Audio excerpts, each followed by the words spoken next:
All right. Hey, welcome. My name is Sam, And I'm Kelly. and we are with the Homeschool Connect Expo. And all month of September, we are doing the Online Homsteading Fair. And today, right now, at 2 o'clock p.m., uh, we are having, We're interviewing each other. yeah, we're interviewing each other. So we had some difficulties. Something came up. We are talking about goat milk stuff, and something came up on their end, and so we're going to reschedule. But how we have you, we're going to actually talk about a little bit about goat milk stuff because we're ex Hoosiers. I don't know if you can say ex.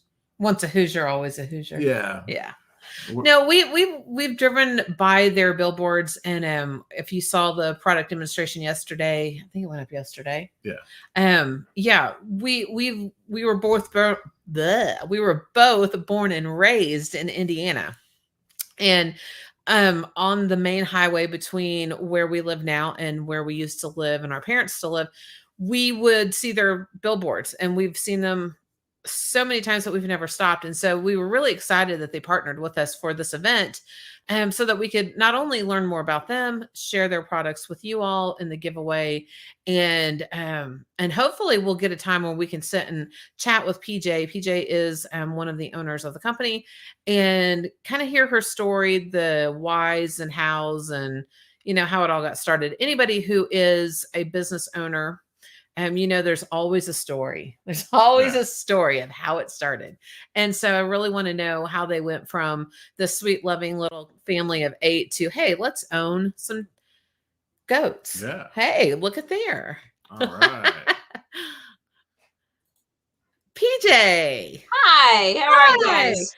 We're so excited that you're here. We're just rambling, and we were going to have to reschedule. We're so glad that you were able to get here with us. Yep. No, I have my two grandsons that I was watching, that their mom's a little bit running late. She was supposed to be back by 2, so if it gets a little loud out there, that's all that's going on.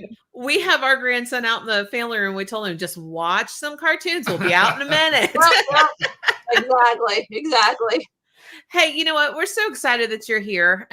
We have driven past your billboard so many times up the highway as we're driving back home. Our parents live in central Indiana, and we were both born and raised there. And so when Stacia was able to connect with you, we were just super thrilled.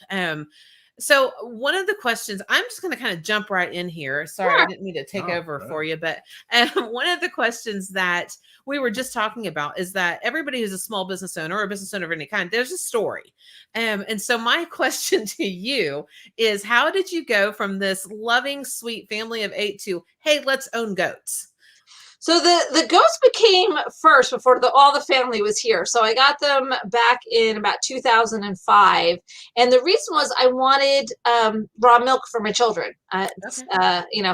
It can be controversial. I believe in the safety of raw milk from healthy animals, and it's illegal to purchase. And so the easiest way to get it from a source that I could trust was to have our own goats and raise the milk and know that the animals were healthy and the milk was clean.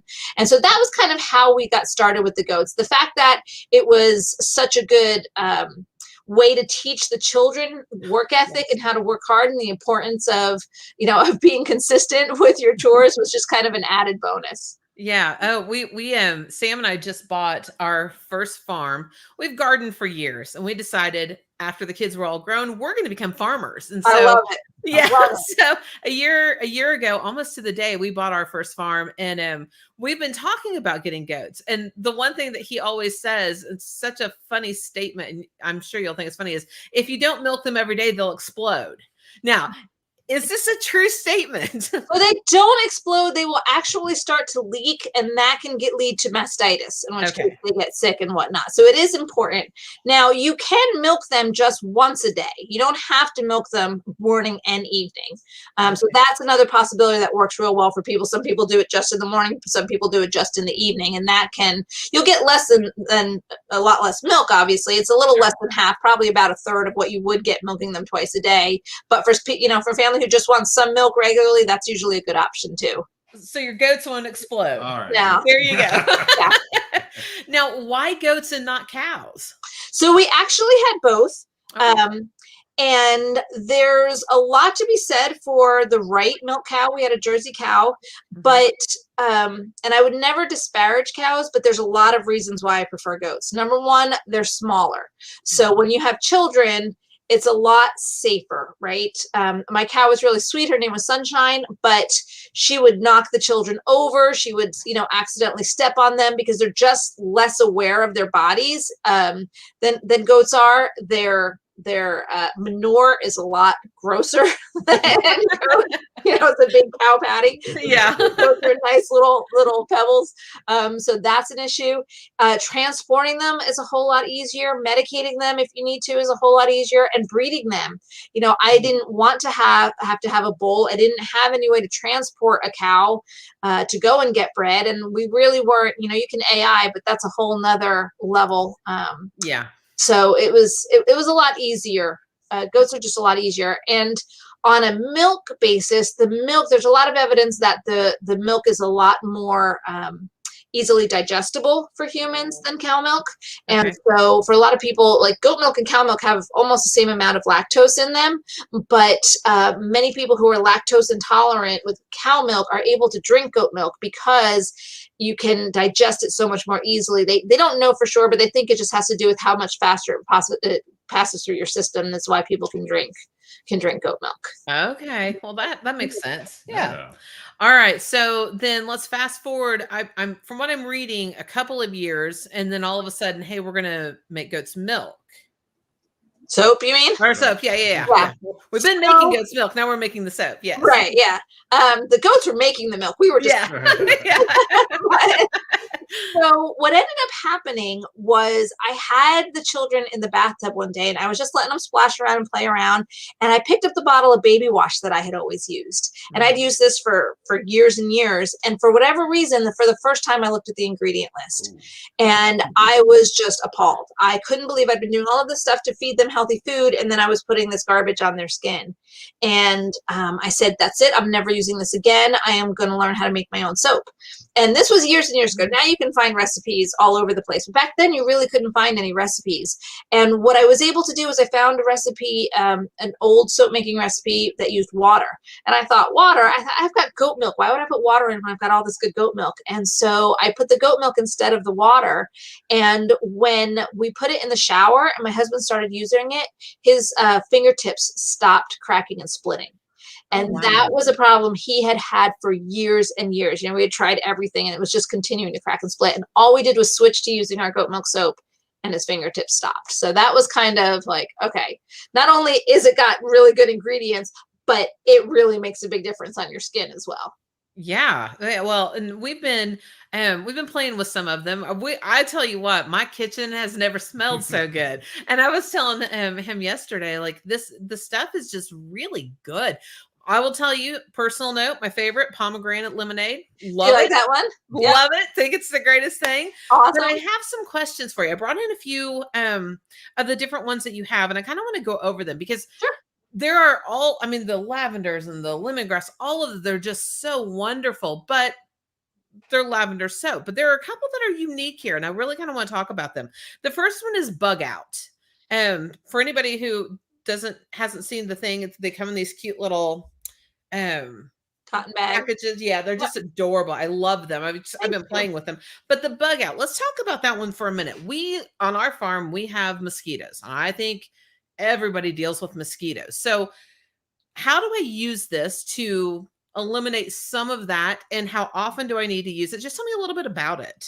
Yeah, so what had happened was years and years ago, I took the children to a balloon glow. I don't know if you know what a balloon glow is. That's where they have the big hot air balloons. You put them all in a field, and at dusk, they just light them all up. So you walk around and you can see all the balloons lit up. Well, I had been doing some research with essential oils and different blends, and there's so many recommendations for essential oil blends to help repel bugs. And I ended up kind of hooking up with this PhD, and he had a blend that he did for repelling bugs. And so I'd gotten a sample from him, and I put it together in a lotion, and we applied it for this balloon glow. And around us, everybody was slapping at bugs. And when we got home, I looked and we didn't have a single bug bite on any of us. Wow. And for 10 of us at dusk, and in Indiana, I mean, that was saying a whole lot.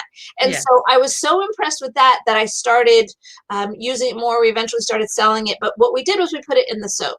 And so what I tell people is, with the soap, it's going to work really well until you kind of sweat it off, right? So if you're doing, you know, a lot of people will get up and they'll work out in the garden in the morning. We had friends go and do a mission trip to Haiti, and they took that down with them. So they were washing off without it. So it's not going to have a staying power all day. You can't like shower in the morning and then expect it to ward off bugs at night. We actually have a lotion for that, so that you can apply throughout the day using that same thing. But it's going to be whenever you know, like you're headed out, if you can take a quick shower with it, or even just kind of wash your arms and hands. We have like the guys will, you know, they'll get the backs of their necks with it and stuff like that. That's going to help. Okay, we need to put that lotion on our short list. Yes. Yeah, we go out every night and we just get covered. We have a flock of laying hens, and we just have made them our pets. Yep. So we have to go visit them at night before they go to bed. And every night we're both just swatting off things. And so because the same thing, if you go back to reading the can of bug spray, I don't want to put that on my body. Why am I eating organic food if I'm going to put that on my body? You know? Exactly. And I don't know if you guys, I'm not originally from the Midwest. I grew up on the East Coast. I moved out to the Midwest, and I discovered this horrible thing called chiggers. Oh my goodness. They're like the bane of my existence. And I still get them every once in a while, but it's only if I forget to put the bug out lotion on. If I put the bug out lotion on, I do not get them. And I just, you know, all down in my socks and, you know, everywhere, you know. Yeah, they're ridiculous. And when I have applied it, I don't get them. So that's amazing. I'm a big believer in it. I'm gonna follow up on that one. The tea tree solid shampoo. That was the next one that I brought in here, because I am wildly curious. Both my youngest son and Sam have scalp issues. My youngest son almost has eczema on his scalp, and Sam just kind of deals with normal, you know, aging man stuff. And so they both use tea tree oil shampoos a lot. And so really, is that just what this is? Just go through so it's a bar shampoo. So again, the main thing is you're not dealing with all the chemicals that are in most commercial shampoos. Most of them have foaming agents. They have all of these things that can really and truly irritate. The trick with the natural shampoo is there are a large number of people who can go from using a commercial shampoo to a natural shampoo, no problem. Their hair doesn't react, their scalp doesn't react. There are, however, a group of people who has a much longer transition time. And during that time, what happens is your scalp puts out oils, right? So if your scalp is putting out too much oils, you have oily hair. If your scalp doesn't put out enough oils, you have dry hair. And so you kind of have to get your scalp regulated to not having all of those chemicals. So if you're one of those people who it does take a while, all I can tell you is be patient. There's no real way to speed up the adjustment period. And what most people find is they just have to wait it out. Now the trick with it is not chemical foamers. So you are not going to get the lather like you do with a commercial shampoo that put foaming agents in there, which are horrible for you. So what I tell people is you really just want to think of it like you're cleaning your scalp. You're not trying to get this big, huge foam. If you do that, your hair is just going to be heavy and limp. Just think of it like you're treating your scalp. You're washing your scalp. Let the rest of it rinse through. And that really is sufficient. I mean, the wash, rinse, repeat kind of thing. The shampoo companies really have taught us, to use a whole lot more product than we actually need. When you're using a natural product, you just don't need that much. Okay, so without giving away any trade secrets, I mean, are we talking a little bit of oil, a little bit of goat's milk, and just a couple of other items? I mean, like the ingredients list. Very few items. Yeah, so what we do is we start with infusing botanicals into the oils that we use to make the shampoo. So Okay. nettle and rosemary are both proven to really help your hair follicles and help your scalp. So we spend weeks infusing those before we ever even get to making the soap. That's one of the reasons why if we run out, it takes even longer because it takes so long for us to infuse those well. And then whenever we come up with a new product, we literally just do, I don't know, 10 to 20 versions and give them out to people and get the feedback, because everybody's hair is different, right? Everybody's skin is different. Everybody's not going to react the same. And we have them test them each for a minimum of a week, because it's not fair to use it once, right? Test it each for a week. And then we just collect the feedback. And sometimes then we tweak, sometimes it's easy and one stands out, as much better than the other. And so with the shampoo, it was really hard because we had people with short hair, long hair, curly hair, whatnot. You figure in that adjustment period. So it took a long time to come up and settle on that formula. Pet soap was another one. The pet soap took like a year to finally settle on that formula. So it's just a lot of trial and error. We've talked about that pet soap because we have this beautiful golden retriever who we just love and adore, but that poor girl, she has just got allergies to everything. Yeah. And so anything that she is washed in at the groomers or that we wash her in, it just causes horrible stomach. Yeah, it's bad. Allergies. I worked with a trainer and a groomer on the dog soap. So she tested it out on all kinds of different dogs to find, before we settled on that. So that one was another one that took just probably about a year before we actually settled on one that worked. Because again, you can't just use yourself as a test subject, because just because it works for you doesn't mean that it's going to work for a large group of the population, because everybody's skin and hair and all of that is different. But we have the pet soap in a scented and unscented version. And if they're having trouble, I always say just start with the unscented, see how that goes first. Okay. Put that on our list too. Yeah. We're gonna have a long list. Yeah. A couple of things. I want to kind of circle back to your family. So 8 kids. Yeah. And are they all involved in the business with you? They are.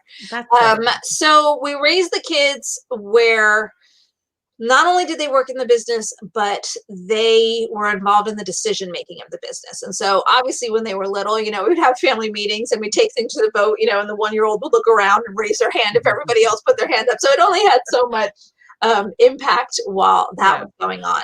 But we wanted them to not just understand how to work in the business, but how to make decisions that affected the business, how to keep customers front and center, how to put God as the backbone of the business, because if you're not doing it, we've always said we're just, this is God's business. We're just stewarding. Absolutely. And so when you're in the business, there's such a good way to model behavior for your children, because it's so easy. It happens in business all the time to do the wrong thing, right? Right. And so when you're doing the right thing, even though it may cost you, or it may cost you in the short term, or it's, it would be so much easier to do the wrong thing, right? You're modeling that and you're showing them the impact that has for the long term. And so, now it's when we have a family meeting, not only do they not all always raise their hands when I want to do something, but they actively argue with me that I'm wrong, that we shouldn't do it that way. They definitely have their own opinions on how the business should be run, what decisions should be made, what shouldn't be made. So, so that's been interesting and lovely to watch them really mature into that capability. Where they, it's not just, I don't care, I'm just doing my job, but no, this is the direction we should go. Yeah. Well, and they have a voice, and I mean, you got to be proud of them, but also enjoy the fact that you get to see them so often, I'm assuming. Yeah. It's lovely. So we have 8, the oldest 5 all own their own homes. They all purchased them between the ages of 17 and 19. So that was, it was a big change very quickly for, because we had the same thing. We had 3 and they all purchased their homes very young, and everybody was just, they're going to be so worried. And so 2 of them have sold their first homes. One's bought his second. I mean, like they're just doing really, really well. Yeah. It's really, really good. So, it's nice to have to be able to touch base with them throughout the day. But it's amazing. You know, when you have 8, and I had 8 and 10 years, so they were all close and they're all there, and you're just so used to having everybody around all the time. And okay, let's have a family meeting in this. And now you get to this stage where right now they're 14 to 24, and it's impossible just to get everybody in the same place, you know, for a meeting, let alone, you know, to something. So it's wonderful, and but it's not without its own challenges as well. Yeah, well, I love this story. I've been reading through the banner. I'll show this. I love every bit of it, and it's because it reminds me so much of our family. We did the same thing, although we only had 3 kids, and There's we no had them, only about it. really, It's only not about a it race. too. But we had them very close in age, and they were all within 3. Our oldest is 3 years older than our youngest, so I mean they were. You know, we threw one in there in the middle, and but we're very close, and everybody's right here. So I read this story, and I think, oh, that's so much fun. Yeah. Okay, I have one more soap, and this one, correct me if I'm wrong. I'm looking at the Thieves soap. Okay. And so my understanding of Thieves, and I've only ever seen it one other time, is with the doTERRA products. So is this in some combination with that, or no? Okay. So there are a lot of multi-level marketing companies out there, specifically essential oils I'm referring to. Sure. And they will market something as being theirs, as being unique to them, and as being superior to everybody else's. When the truth is, it's a blend of essential oils, right? It's not something that anybody can't duplicate on their own. There's always going to be some variations. You know, it's essential oils. There's a bajillion different combinations. But the Thieves comes from the fable of the 4 thieves, which is where there were 4 thieves who robbed all of the dead bodies from the bubonic plague, and they used this combination of 4 essential oils that they covered their masks with while they were doing the robbing, and they survived and never died. So that's kind of where the legend of the 4 thieves comes from. That's so interesting. I had no idea. Yeah. So there's lots of different versions. There's actually, I mean, you can go online and Google 4 thieves, and there's all sorts of different formulas and whatnot out there on there. But they're essential oils, each with properties that can be antibacterial, antiviral, antifungal, and help, you know, ward things off. Now, I'm a big believer in essential oils as one tool in your tool belt, right? I am not a big believer in essential oils as the be all end all, and you're never going to get sick again with essential oils. They help, right? But they don't cover an unhealthy immune system, and if you're not washing your hands and all of that. So, you know, they're a tool in your tool belt to use to help keep things, you know, keep yourself healthy. Yeah. Good. Okay. Well, yeah, I love it. I have completely dominated this. What questions do you have? Anything that you want to go over? You know, one of the questions that came up was, do you have deodorant? We do. So we have 2 versions. We have a regular one, which is just the original natural deodorant, and then we have a baking soda free version, because there's a lot of people who feel that they're allergic to baking soda. A common misconception is there is no aluminum in baking soda. People think all the time that there's aluminum in baking soda. There's not. There can be aluminum in baking powder. You need to get aluminum-free baking powder, but there's no aluminum in baking soda, no matter what kind you have. So there's no fears of that with the baking soda. But we do the thing with our deodorant is, I always tell people, it's softer than a lot of the stuff you get in the stores. So you just want to dab it on. You don't want to swipe it on, because you'll just put way too much on if you do it that way. It does not take that much. Yeah, that was one of the things, because I mean that's probably one of the worst chemical agents that people utilize, and then, you know, some of the natural ones that don't have goat's milk or anything else are hard and scratch. So antiperspirant uses chemicals, usually aluminum, to literally clog your pores so you can't sweat in your armpits. The problem with that is God designed your armpits as a major way for you to detox all of the nasty chemicals that are just, doesn't matter what you could eat as cleanly as possible. There's just so many chemicals in the air and everything around us and all the, the stuff in our furniture, all of that. And so you really don't want to block your body from detoxing. So what we do around here with my whole family is we just use our deodorant for all day-to-day use. And then I always say, like, if we have a wedding, we'll put on antiperspirant for the wedding. We have like 1 tube for the whole family because, every once in a while it is nice to be able to go to an event and not have to worry about sweating, but you don't want that to be your day-to-day go-to. Right. It's not healthy. All right. Yeah, that's pretty good. Yeah, Yeah, that's that's actually- great. Well, and it's reality. I mean, if God gave us a liver, we have an ability to detoxify. We don't want to overburden our liver. So wherever we can help our liver to be more efficient, the better our bodies are going to be. So you have a store that people can come to, but are you closed right now, or can people come currently? Yep, you can come to the store. We're open Monday to Friday from 10 to 3.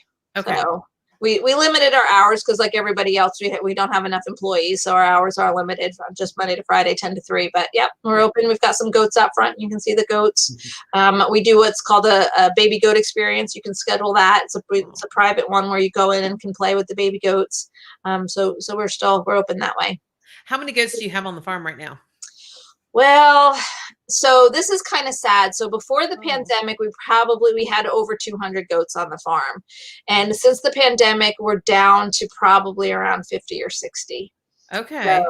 So that's kind of, we had What's to your sell. go-to variety? I mean, are they all the same variety of goat? No, so we have 2 breeds. We have Alpines and we have Nigerian dwarfs. Okay. So the Alpines are the big ones, full-size goats. They come in different colors. They have erect ears. They're wonderful. They're friendly, great milking ability. And then the Nigerian dwarfs are the miniature goats. They're So just we have some adorable. of those as well. Yeah, They're just fun to watch. yeah, they're very fun to watch. Yeah. Well, I'm going to let you do what you do so that we Okay. can kind of show their booth and make sure everybody can find them easily. Yeah. I'm gonna just share my screen real quick, and that way we can see for the giveaways. We got some great giveaways that we're doing with goat milk stuff. So for anybody watching this, sign up on there. If you go out to their exhibitor booth, I got some wonderful more information and pictures of some of the goats and the story in a video and more information about them.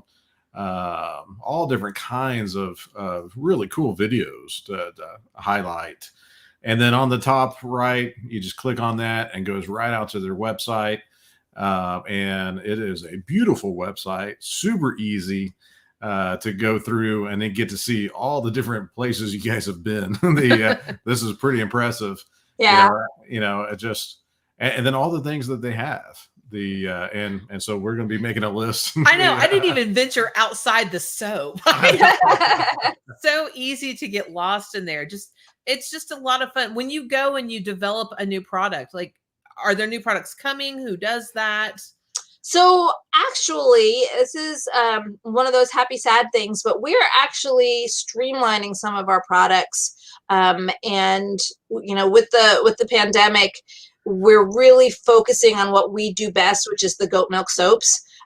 So we're going to be kind of discontinuing some of the ancillary things like some of the salves and stuff like that, to focus more on the soaps, which is where, we have so much feedback from people with eczema and psoriasis and all of that we just feel like that's really where we should be focusing more. Yeah, that makes sense. Yeah. Well, that's really cool. Everybody go out and check out their exhibitor booth. See all the videos, see all the information. Make sure you sign up for the giveaways because you're going to love to get that because they do smell so good. And there's so many other things. And then also check out their website, get in there. And they have that starter package, that starter bundle would be really cool. Yeah. And if you're in Indiana, which we will be in 2 short weeks to go to a wedding of a friend, stop by and visit because we will be there. You will see us wander in. Nice. So, All right. Hey, PJ, thanks so much for sharing your story with us and with everybody and partnering with us in this. We're excited to know you and work with you in the future and just tell everybody what we can about your products. Thanks. We appreciate it. This has been a great resource that you guys are providing for everybody with this expo. Yeah, well, thank you so much. And if you have any questions, let us know. Anybody that needs to have contact information, Sam showed you how to find that. So we will talk with you soon. all right. All right. Hey, Thanks, guys.